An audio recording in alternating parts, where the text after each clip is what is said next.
It's obviously a dramatic story, but there is a lot of humor, a lot of emotion, and on top of that, that kind of Boston wit, sarcasm. Um, it's a fine line, the tone, but I think that's why you have such an eclectic group. Iliza with a comedic background, Winston with a very dramatic background, Alan with the who gives a shit, I got to get out of here kind of attitude, and all those things in between. I think people are really going to enjoy it. It doesn't take itself too seriously.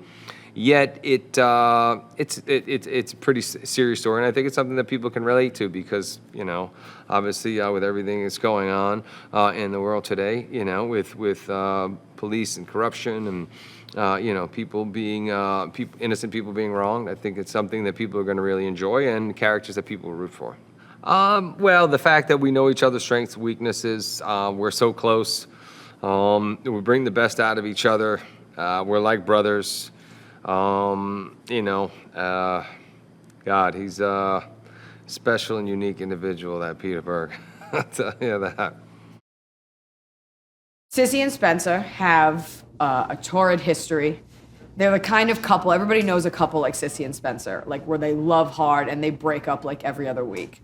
And he went to prison for the last 5 years, and while he was gone, she started a business, she had a life, she, dated, she did whatever. And now that he's back, of course, it's always that thing where you want to show the person that you've got a life, but you also want to show them that you're madly in love with them.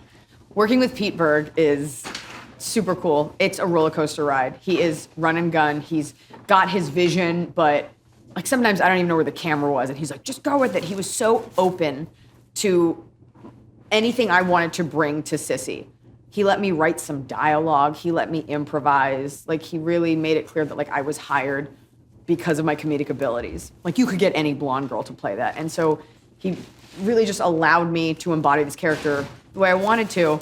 It's an adventure every day, and it's just getting to see the cars explode. Like, it's, like, dude time, and I was here for all of it. It was awesome. The training for the fight scenes, we had to bring someone in to show me exactly how to move when I punch, because I didn't want to do like a thing with my thumb. You want it to look realistic, but I'm not the one getting thrown around like Spenser and Hawk are. So, little refresher, I have taken boxing. I think once I told Peter that I'd taken boxing, his eyes lit up. He's like, let's get you in there fighting. Switch your hips. And as far as training for the film, I just tried not to eat as much dinner as normal. Hawk meets Spenser. They're thrusted into each other's lives, I would say.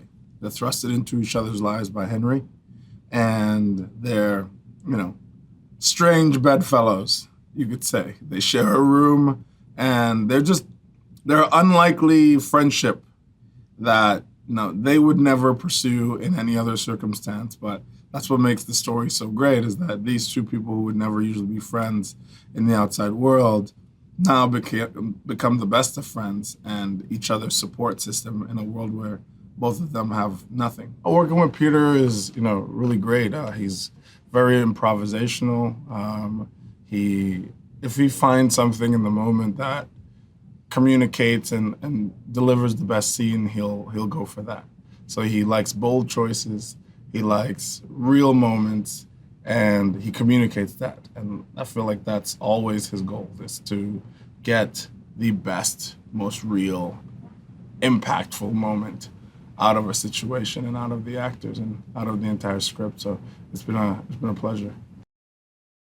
I've done stunts in other fights in other movies, but I've never actually designed and directed any of them. So it's kind of cool to be behind the scenes of it all and see it all come together. When I first met with Pete months ago before the movie started, he asked me what I could bring, and I said I don't know much about movie fighting, but I can tell you what a real fight as a fan of watching movies can bring to this, and making the fights as much as real life lifestyle fight is what I said I could bring, so trying to make them short, faster fights, because I don't like the big drawn out movie fights, right? So it's cool for him to be like, oh yeah, it's a good idea. I just real wanted gruesome, to the point action, and I think we capitalized on that.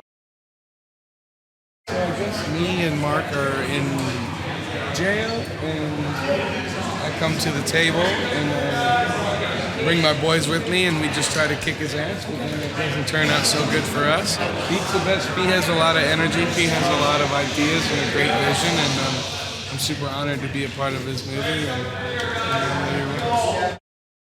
Hey guys, here are our top 5 upcoming movies for 2020. On April 10th, Daniel Craig's final Bond film, No Time to Die, will hit the big screen. On May 1st, we'll see Scarlett Johansson lead her own Black Widow movie. The last Fast and the Furious movie, F9, will be with us on May 22nd. On June 5th, no one should miss Gal Gadot's return to her role as Wonder Woman in Wonder Woman 1984. And finally, on November 20th, the world will be faced with Godzilla vs. Kong. Click here below to subscribe.